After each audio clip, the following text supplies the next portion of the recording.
Welcome in, everybody. It is Backstretch Banter on Sirius XM NASCAR Radio, Channel 90. I'm your host, Chris Childers. We are coming off a very exciting weekend in Pocono. It was wild. Pretty good week for RFK. We led some laps. We had some good results and stages. Ended up finishing 7 and 11. So solid day overall at the Triangle. A little bit of a break coming up.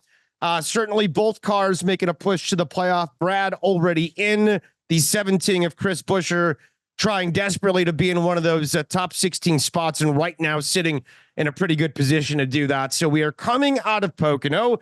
And with that said, we have a special guest today. We have David Ragan with us, who is a massive part of the legacy of Roush Racing and Roush Fenway Keselowski. And this year was a part of Stage 60, and it was really cool to see him in a beautiful vehicle. I mean, that 60 car just has looked awesome on the racetrack with built submarines. It has, I think, just been a showcase car. It's been stunning to look at. But Kevin Wood's going to help us out again today. He was with us last week when Kurt Busch sat in the same seat, and we went down memory lane. David will do a little memory lane, but we want to talk about the now, talk about Stage 60 and what you're doing with Wheel Force as a test driver. But great to see you in the Roush Fenway Keselowski headquarters. How are you, David Ragan? I'm doing great. Thanks for having me on, Chris. I enjoy listening to this segment on Sirius XM radio pretty regular.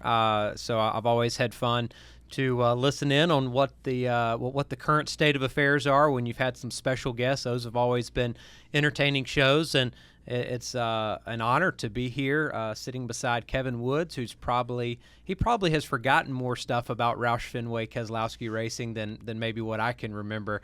He's been around for a long time, and we've had some good stories together and had some fun. And I'm honored to be here and to be able to chat and hang out. And certainly after a pretty solid weekend at Pocono, you know, when you're going to come by the office or the race shop, it's always important for the two drivers to have a good race, so everyone's in a good mood. So, yeah, both cars look pretty fast, leading some laps, and that speaks a lot headed to Indianapolis this weekend. Hopefully both of those Fords can show some of that same speed and be up front.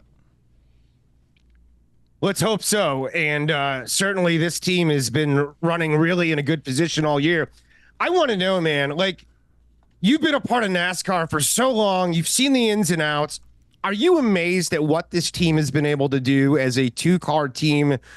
I mean, we have so many, you know, the big guys, the Hendricks, the Gibbs, they spend so much money, the resources, but two cars, grassroots, it seems, really doing a good job. And you've been able to see it kind of firsthand with RFK. I have, Chris, and over the last 3 or 4 years, we've talked about it a lot, and it's been something that, when I was working with the Fox Group on some of their Race Hub TV shows, that I love to spotlight what Brad and what Chris was doing here, and really the evolution of Roush Fenway Keselowski Racing. There's no secret that 5 years ago, the cars just weren't as fast. The timing wasn't right with the current drivers and the speed of the race cars. And then you get Brad coming on board, and the culture started to slowly shift. And certainly Brad was a championship-winning driver. In the peak of his career, he had a lot of motivation from a driving perspective to find victory lane again, but also he had that vision from an owner's perspective to help Jack Roush and all the employees here to kind of move this team to the next chapter. And I think with the next generation race car, it really gave them a clean slate that they could go through the process here at the shop of assembly, building the race cars, building the pit crew from the ground up. And really that culture started to change to what it was when I first came around Roush Racing back in 2005. And so I've still got a lot of friends that were here when I was racing that are still here today. A lot of young guys that I've worked with in different teams and different groups that are here that I know really have a passion for winning and take a lot of pride in their work and craftsmanship. So obviously I'm a big Chris Buescher fan. Have a long history with him and his family. Sure. So it's been a lot of fun to see the strength of these two Fords on a week-to-week basis at the short tracks, at the road courses, at the super speedways.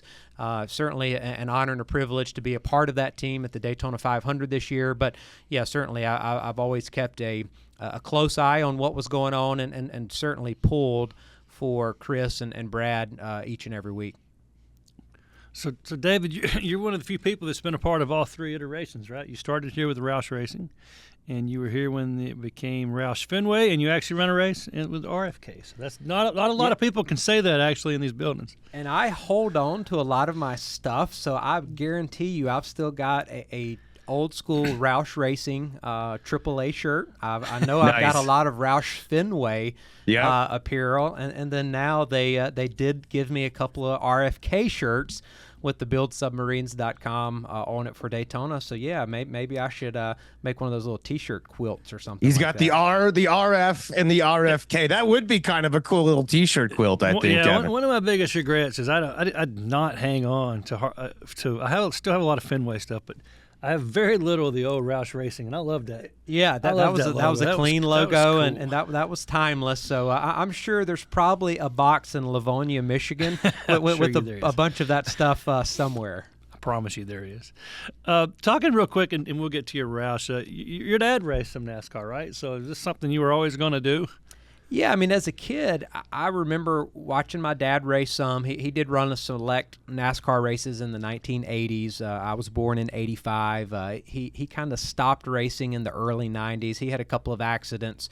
And the sport was shifting during the early 90s to really a multi-billion-dollar industry that it is today, where if you didn't live in Charlotte, if you didn't have full-time race teams, and if you weren't a full-time driver, it was really hard to be successful. And my dad was an owner of a small business in Unadilla, Georgia, and so he would race on the weekends with his brother and some volunteer friends and family from the local area, and he would have to be back at work on a Monday. And obviously my mom's working, my brother and I are going to school, and so he made the right decision there in the early 90s. Again, after a couple of accidents, he had run 50 NASCAR Premier Series races, and he made a lot of great connections, a lot of great friends. They had a lot of fun, but that definitely helped pave the way for me when I was a teenager, starting to race locally in Middle Georgia. I really had my eyes on racing professionally. I love the NASCAR sport. Obviously, growing up in the South, NASCAR was a huge thing to our family.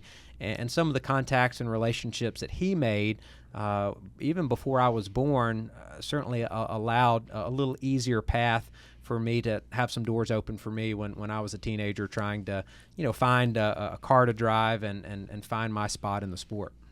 What was Dad's personality like? I'm curious. A guy like we always go back in time and think about, like, you really had to love racing if you're putting in that kind of time, and then on Monday doing like a real job, which is tough. I mean, you're trying to support a family. That's exhausting. What is the personality like for a man that loves racing so much he's willing to give up his entire weekend and pretty much his sanity? Yeah, that's a great question, and my dad got it honest. My grandfather, his father, he owned a local auto repair store in Middle Georgia, and he owned some race cars. It actually raced on the beach course in Daytona in the mid-1940s, and so my father grew up around it. His brothers grew up around the racetrack and hot rods and stuff like that. So my dad actually was very similar to Jack Roush in many ways. My dad was an engineer. He loved to work on things, to fix things, problem solve. He was a great leader for his employees at his small business there in Middle Georgia. And he was kind of from the old school way of leading. He kind of led with an iron fist. He wasn't one of those guys that grabbed you around the shoulders. And was said, he a dad like that too, or was he similar?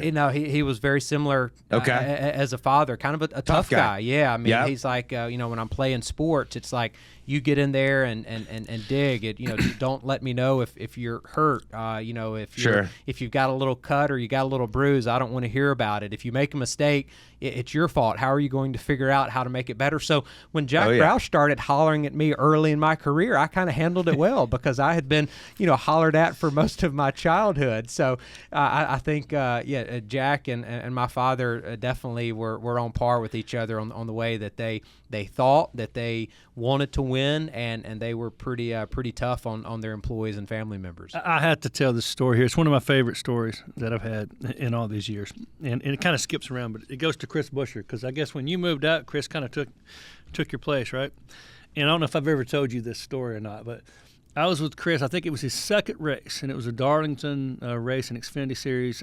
150 degrees outside, just sticky, nasty. Chris runs a pretty good race, gets wrecked, still finishes like 17th. It's like a second race, not bad. Yeah. And, you're used to in this NASCAR thing after the race, everybody gets out and, people's got their person that holds their umbrella and two people to bring them water and, somebody else to tell them how great they've been and that kind of thing, this whole entourage. And that's kind of what we're used to. And your dad, Chris, is standing there and he does MRN. And he's leaned up against the car, and he's about dead, because he's been running, ARC, and these races are longer, and he's tired. And your dad walks up, I'll never forget this, and he says, "Chris, good race.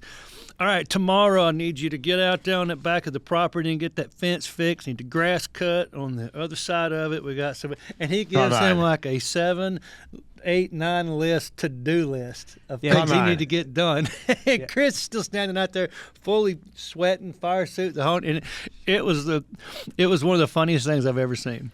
Yeah, Chris was probably thinking, "Dear Lord, just please keep me here at Darlington for one more day. Maybe Jack can, send me somewhere. Maybe a sponsor will ask if I can make an appearance somewhere. I don't know that I want to go back home and do a Ken Ragan chore list." I think what happened was, I had gotten to that point where I was a little older. I was out on my own, and I had Jimmy Finning and Jack Roush that was on my back, holding me accountable. And so Dad needed someone new to get to that. And Chris was that young kid that was trying to make a name for himself in motorsports and had a good opportunity. And Dad was going to make sure that he stayed humble and had a good work ethic. So I've heard bits and pieces of that, but that does not surprise me at all. I remember asking Chris, "What'd you do?" He said, "I cut the grass and I fixed the fence." What do you think I did? Yeah, that's right. Very, very interesting. But that's kind of a throwback deal. Kurt was here last week, and he talked a little bit about his gong show, and when Kirk did it, it was kind of more the initial gong show, and I wanted to get into your gong show here to get here, because by the time I believe you did it was just a full-on circus. It was, and man, I was so caught up just in trying to get an opportunity to go full-time racing in anything, truck series, even full-time ARCA series or Xfinity was something that was a goal of mine. And I didn't really have Cup series on my radar then. I was, a 19-year-old guy and just out of high school and had run some ARCA races. And I had a relationship with Mark Martin. I had raced some Legends cars with his son, Matt. My father was a friend of Robert Yates. They had worked closely together when my dad was racing some with engines and race cars. And so I think a combination of Mark knowing who I was as a kid, and then Robert Yates putting in a good word with Jack Roush and Jeff Smith, I got invited to the Gong Show in 2005. And it was a circus, Kevin. I remember, the production, just the cameras and the people, and everything was just larger than life back then. But I didn't really take a step back and enjoy it, or really pay attention, if that makes sense. I mean, again, I was so happy to get a chance to go sit in a Roush Racing F-150, or get to walk through the Cup Series shop and see Greg Biffle's number 16 car, see that DeWalt number 17 car. So, the cars that I had been watching the last several years win races and just, coming off of a couple of championships. I was kind of in awe just being around, but really, I mean, it was incredible that this was going to be recorded, shown on the Discovery Channel. They invited some of the best racers from around the world, some that are still racing today and winning races, and some that we see on a regular basis. So, Matt McCall works here and was a part of that show, a great short track racer. And so Yeah, it was wild, and I remember doing well. Eric Darnell actually won the Gong Show. He won the little match race we had at Darlington, and in the moment, I really wasn't like super bummed because I felt like I was still going to get an opportunity to do something, but I was a little jealous because he got to run the full schedule of the Craftsman Truck Series that following year, and I got to run the part-time schedule, but it ended up being a blessing because I did get to work with Mark Martin and Mike Beam and some really smart guys and learned a lot, and that ultimately, provided an opportunity to replace Mark the following season. I remember. Could they ever do a Gong Show again, guys? Could they ever bring it back? Maybe. I remember, I never forget this. They had you guys doing fake victory lane down here in the breezeway. Oh, I remember it well. And I'm going to be, I'll just be candid. This is one of the dumbest things I think I've ever seen. And I remember I was here with Mark Martin doing something else, and we walked, and they literally had him down there just with a truck, and they would say, get out of the car and show us your standard victory. Like, because at the time, Carl Edwards did backflips. So this TV people just assumed everybody had some standard crazy victory lane celebration, which is far from the truth. And I remember Mark saying something like, man, I'm glad I'm 20 years older, because if that's what it would have taken to get on a ride 20 years ago, I'd be selling insurance or something. And I think it was just to see what we would do in front of the camera. I mean, for a lot of us, I had run a few ARCA races, and I might have done a couple of TV interviews. I don't know that I had done many. So I think it was a chance to, all right, let's see if this guy freezes in front of a camera, or if he can actually get out a full sentence and sound like he knows what he's talking about. So, yeah, there were some uncomfortable things that we did. I think we had to read from a teleprompter. We had to do like a fake commercial and, do some other things. Yeah, there were a lot of different weird things. And again, we should have, where's the B-roll for that? Kevin, you guys should have went through the archives, and we should be watching the B-roll of this now. There is some of it that exists around here, Chris. This was in the heyday. How did Jack feel about that? Like, how did Jack feel about gimmicks? Like, he seems like such an old school dude. You got to remember, this was in the heyday of reality TV. So everything was reality TV. I mean, I'm sure, given his druthers, just not really the way Jack would have done it, but Jack understands it requires funding to run race teams, and that was a part of the funding piece. But it was certainly pretty fun to watch. But you guys come out of that. I can't, like you said, Eric Darnell. I think Eric Darnell probably won on the track. He probably lost severely at the fake victory lane. Yes, actually, he was a little more even. I don't know that he enjoyed that as much. Yeah, it wasn't his thing. So you guys all end up in a good place. So talk about as you.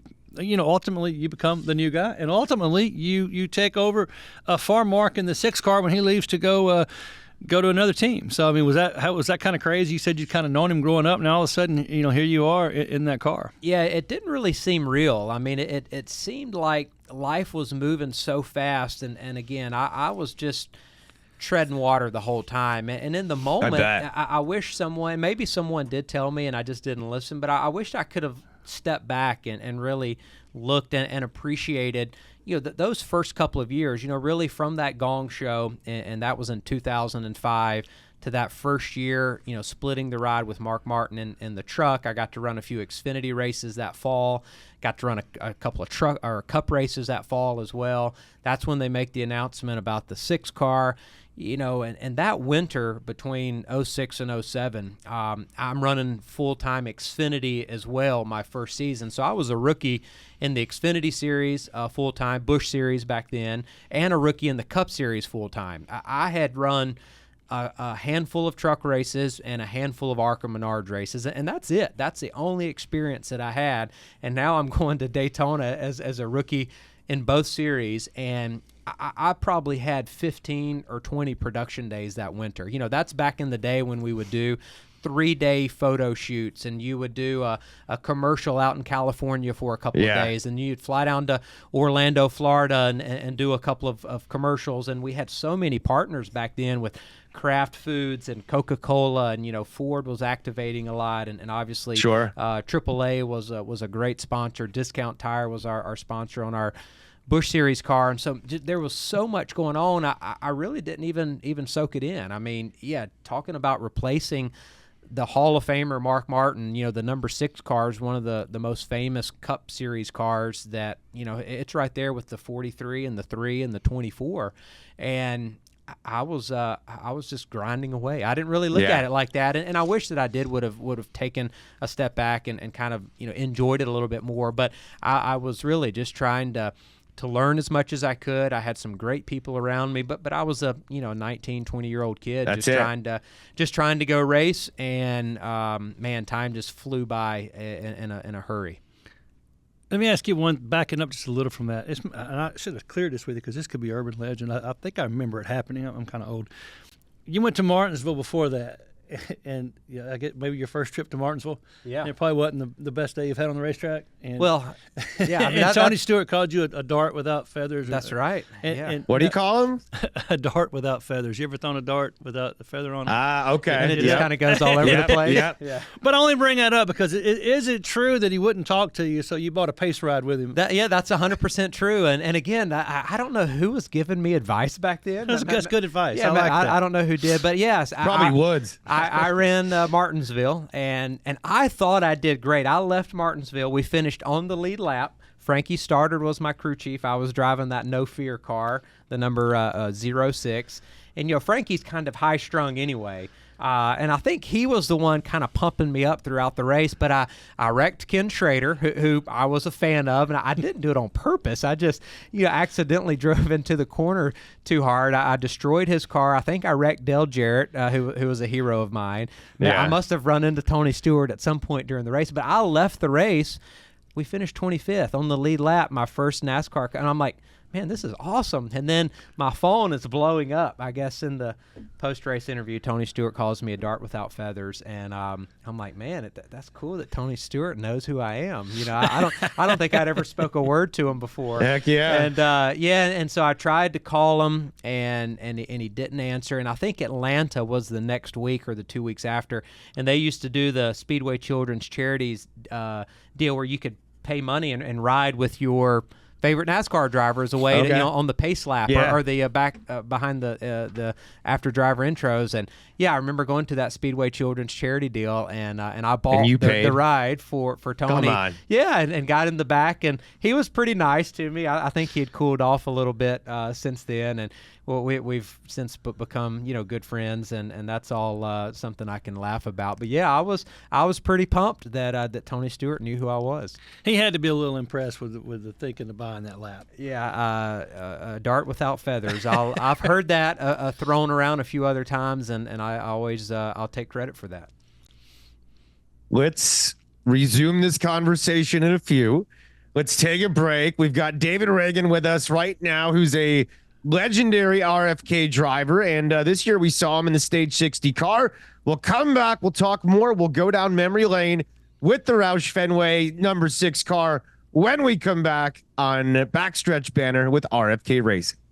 We're back here. It's Backstretch Banter, Sirius XM NASCAR Radio, Channel 90. I'm your host, Chris Childers. Coming out of Pocono, we are in a good position as a team. We got the number 6 team already in the playoffs, and the number 17 is sneaking around the chicken coop. Had a good run in Pocono, finishing number 11. So both teams in a good position right now.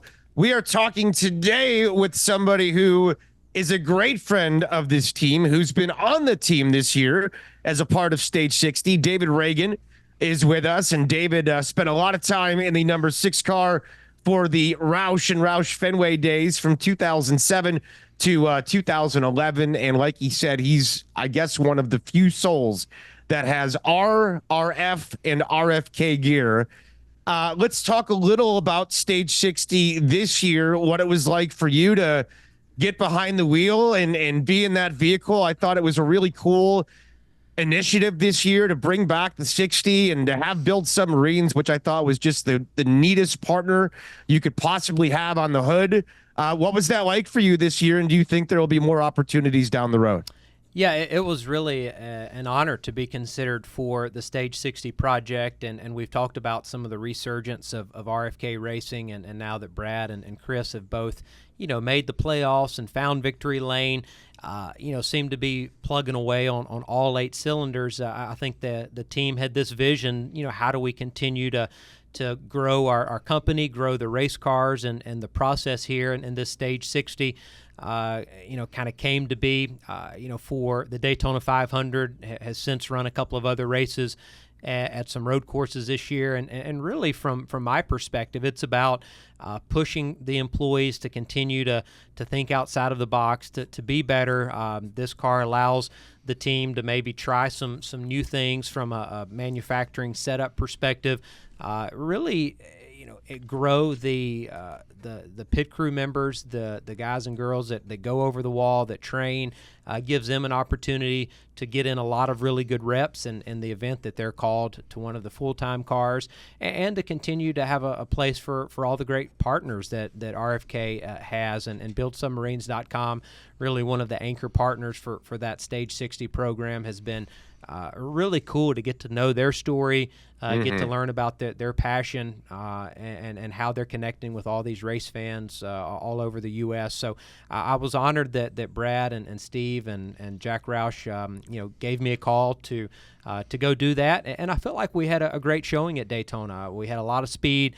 We were able to lead some laps in the race. We did try some different strategy, again, given Brad's team and Chris's team some data to look at to help them make a better decision late in the race. And felt like we were in a good position in the closing laps of the Daytona 500. But as you well know, Chris, it gets crazy. Final 15 or 20 laps in a speedway race is pretty wild. We got a little bit of damage in one of those wrecks, lost some track position, came back, and we finished, but we weren't in contention for the win like we wanted to be. But, it was a great showing, and it kind of laid that groundwork for a couple of more races this year, and I was real proud of the team at the Chicago Street Course race a few weeks ago with Joey Hand, who has become a friend and someone who's really helped the Ford program a lot on the road course side. It was great to see him get a top 5 up there and really have some fun, and be in the chance for victory lane there in those final few laps. So I don't know what the future holds for that. I know that Brad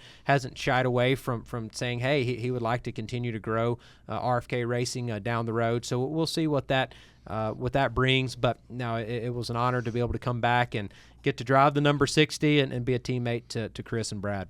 So, David, you talked about Daytona. And if we go back to the 6 days, you had maybe one of the ultimate heartbreaks in that 6 car. But then you came back, you finished the job in the summer. But talk about, kind of what that was like to finally find victory lane after obviously what had happened in the 500, and kind of how that went down, and how you still remember that today. Yeah, that was really an emotional year. I knew that UPS was on that verge of whether they were going to stay in the sport, or they had some other opportunities in Formula One and different things. And so we knew it was going to be an important year for them. And I had really struggled in 2009 and the start of 2010. We didn't have the success that the 6 car deserved. I had won some races in the Xfinity Series, but that just really never translated into the Cup Series. And Drew Blickensderfer came on board the second half of 2010 and really helped my confidence as a driver, and really pulled our 6 team together. And we had some really good runs to finish that 2010 season. And so to start 2011, I felt like we were in a really good position. From a speed perspective, our team was really strong. I had as much confidence as I've had as a driver in a long time, and we had such a good speed weeks. We ran well in the duels. We led a lot of laps in the Daytona 500, and obviously, everyone remembers, leading there at the end on a green-white checkered. And the race was ours. Trevor Bayne was such a good pusher that day. That 21 Ford of the Wood Brothers was so fast, and we just had that drafting style down pat. He was pushing really, really well. Our car handled well. Our spotters were working together, and I just moved to the bottom lane too early. NASCAR had always said you can't improve your position before the start-finish line. Well, I was the leader, and so I couldn't improve my position, but they interpreted the rule as you can't even make an attempt to change lanes or to improve your position, whether you're the leader or you're running 15th. And we go back, and we had video evidence of guys in the Xfinity race, in the truck race, in the dual races, and doing even during the Daytona 500. And they chose there at the end to make an example out of me. And I remember Robin Pemberton the very next week, I'm sitting in the NASCAR hauler and saying, explain to me, how you guys saw this different as everything else. And, he said, look, it's a green-white checkered for the Daytona 500, and you gave us no choice, but we had to make that call. And I still don't agree with the call. And I think after that, they redefined what they said in the drivers' meeting, and now it's you cannot change a lane. You must stay in your respective lane until the start-finish line. But that, regardless, that was something that I should have known how they interpreted that rule and have been more proactive instead of reactive. But they slapped our hands, and that certainly took a lot of wind out of our sail. But I really give a lot of credit to Robbie Reiser and to Drew Blickensderfer, who kind of rallied behind us the next 3 or 4 months. We ended up having some speed, having some good runs, a couple of top fives, and then we go back to Daytona and able to get the win. So, yeah, that all worked out, and that win was certainly bittersweet because the whole time you're thinking, man, this could have been us just a few months ago in February. But, yeah, the 2011 season, which a lot of people forget, that was the year that, Carl and Tony Stewart tied for the championship and came up a little bit short. But I did feel like we had a great year that year, was able to win a race and have some pole positions and a lot of top fives and top tens. But, that was kind of the end of the era. UPS left. I ended up leaving at the end of 2011, but stayed in the Ford umbrella and went over to Front Row Motorsports.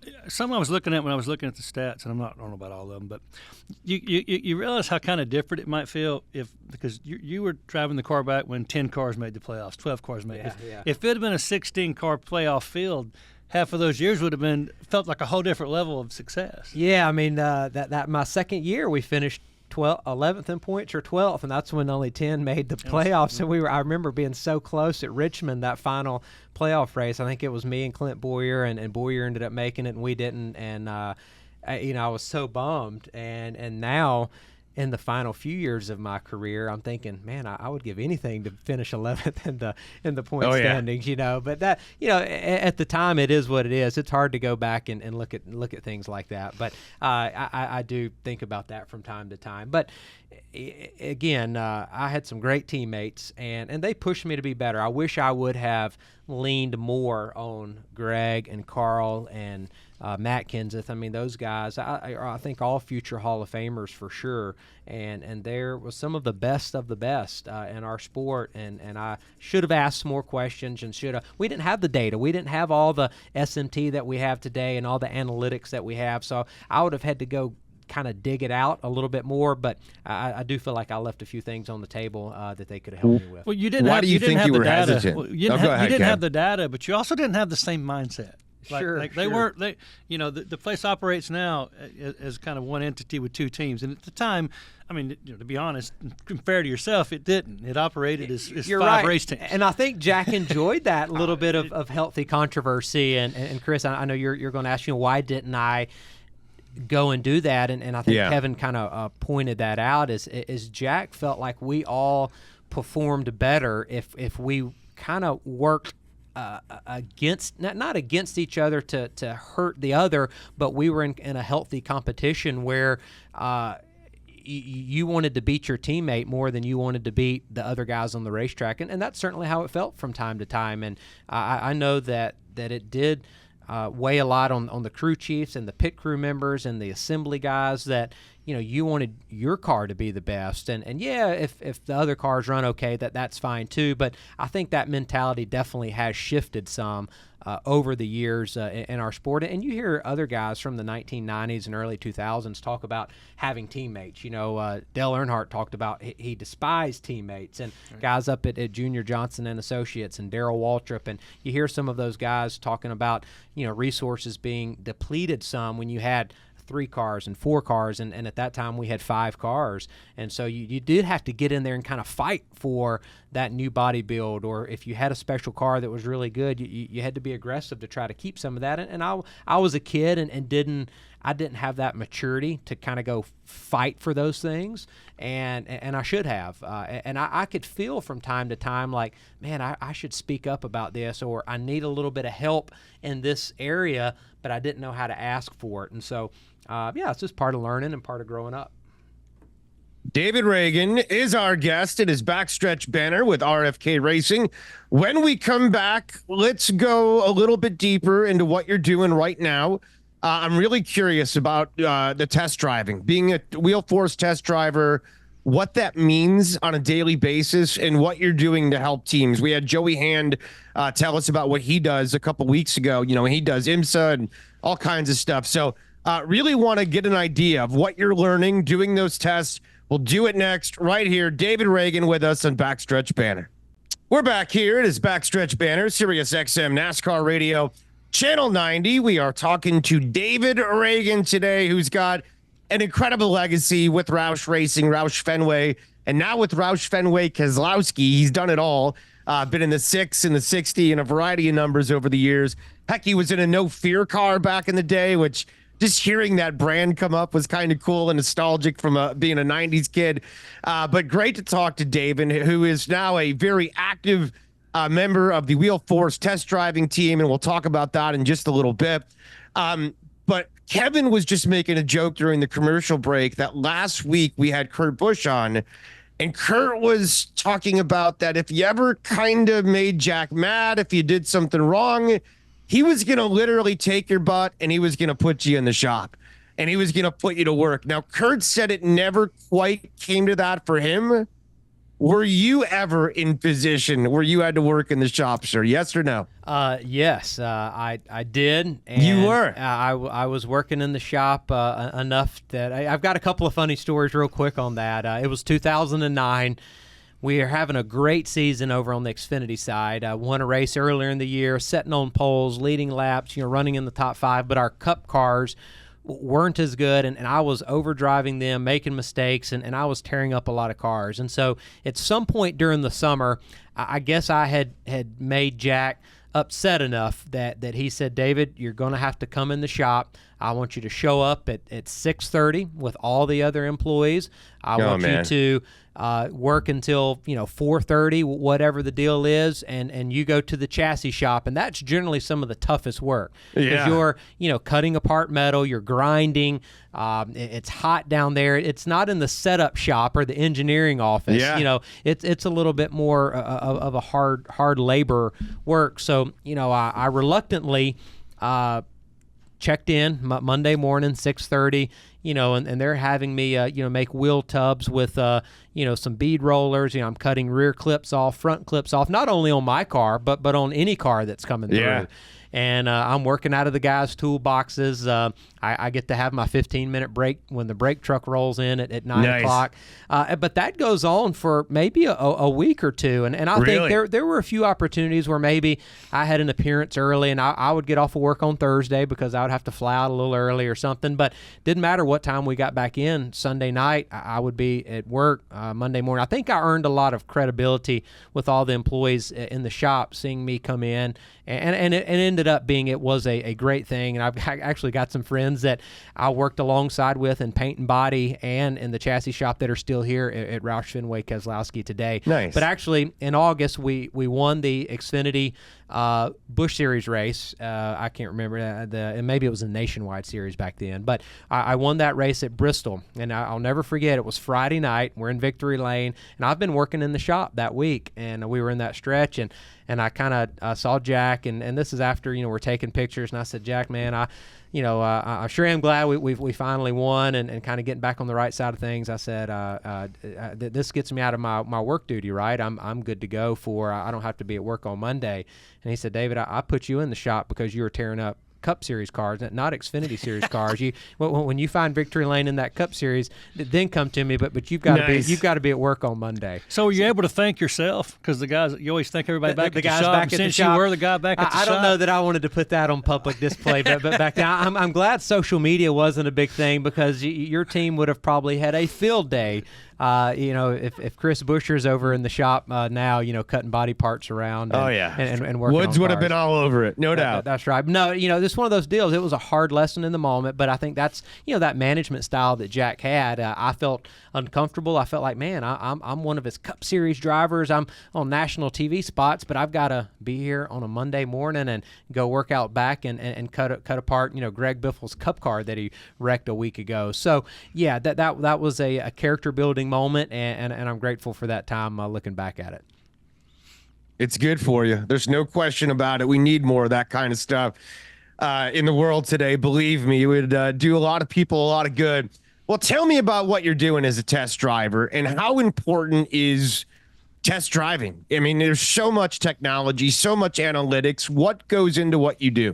Well, we talk about how our sport has shifted some over the years, and back 15 years ago, we would go and test as our individual race team maybe 10 times a year. Where we could go to the tracks we were racing, but then we would go to some other tracks that weren't NASCAR sanctioned tracks to go and make laps. And so NASCAR cut back on all of that 5 or 6 years ago, really around the COVID time, maybe a little before then. And so each manufacturer has a test team, Ford, Chevrolet, and Toyota. They have a group that we take a car that's the same spec of race car that the guys are racing on Sunday, but it has a ton of data acquisition points on it, and we call it the wheel force transducer car because it has some wheel force load cells inside the actual wheel that we can measure the amount of load and the slip angle of the steering of the front tires and the rear tires, and it helps us collect data to understand how the car is working around the racetrack, and it helps us build our simulation a lot more efficient. So when you hear the drivers talk about going to the simulator and making laps before the race weekend, we're really refining that process and trying to get the most accurate information to that simulator that best represents the racetrack. And so since I retired from full-time racing in 2020, I've been in this role, and it's really been a lot of fun because we had the next-gen car kind of roll out, so we got to do all the initial testing with this car. And really today, we're still learning on what makes this car tick. You know, right when we feel like we've got everything figured out, you know, Goodyear changes the tire a little bit. Maybe NASCAR makes a rule change. We've got a brand new Ford Mustang, you know, dark horse body this year. And so still trying to work through a lot of those different, setups and different attitudes from an aerodynamic standpoint. So it's really been a lot of fun, and it gives me enough of that driving that I can have some fun, but also feel like I'm part of the competition group to where I see those Ford Mustangs in victory lane, or I see them win a race over the weekend. It makes me feel proud because I know that our group has helped that in a small way. So I love hearing the feedback from all the Cup Series drivers on things that are good, things that are bad. But that's kind of our role, that we get to go to these racetracks, we get to run the Goodyear tire that the teams are actually going to race, and then we help build those simulation models to allow guys like Brad and Chris to hop in there on a Tuesday or Wednesday, and they can get ready for the upcoming race this weekend in Indianapolis. So a little bit back again, but real quick. So like you said, you got in Mark Martin's car. So did Chris Buescher just kind of replace you at your house the same way? I picture like one of them soap operas where there's like the role of David Ragan will now be played by Chris Buescher. And you're spot on, because I really moved out, and I don't even think I took my bed or like my side table. I think some of my clothes and stuff were still in there. And literally, Chris is a few years younger than me, and he just kind of slides right in. They don't even have to change up the table place settings. My mom just throws out another a plate of food, and I think Chris is there, and he definitely kind of fit right in. Dad could keep him working, and I it's so funny. Chris is obviously, he's a family man now. He's married and kids, and he's a NASCAR champion, an Xfinity Series champion. And I think back when he was younger, I tried to maybe keep him in line a little bit, or was kind of hard on him, like, hey, Chris, you need to do this. You need to call this person. You need to, write this guy a note. You need to go see this guy. He was still, a teenager. He didn't want to hear any of that. He wanted to sleep into lunchtime. He wanted to goof off. And so we definitely have a little different relationship today than maybe we did, 15 years ago. Awesome. It's a beautiful thing. It really is. I love that. Let's break. We'll come back. We got a few more minutes with David Ragan next, right here on Backstretch Banter. We're back here. It's Backstretch Banter, Sirius XM NASCAR Radio. Want to say thank you to everybody who helps us put on the show. Alec Walt, our producer in D.C. We got Thomas Burfield, Elijah Burke, Thomas Woods, Brandon Lee. A star-studded affair. What are you looking at me weird, Woods? Did I say something wrong? Thomas Woods guy. They call you Brandon Woods? No, you call me Thomas Woods, but that's okay. Did I really? Yeah, I mean, maybe if I'm here 40 years, you can get my Thomas name right. Burfield, Kevin Woods, Brandon Lee. I think I got it right that time. Good job. All the stars of RFK. Love those guys, and they do an excellent job putting on the show each and every week. We thank them. David Ragan's been a joy to hang out with this week. We've been going down memory lane, talking about NASCAR now. He does the testing, helps a lot with Ford and what's going on.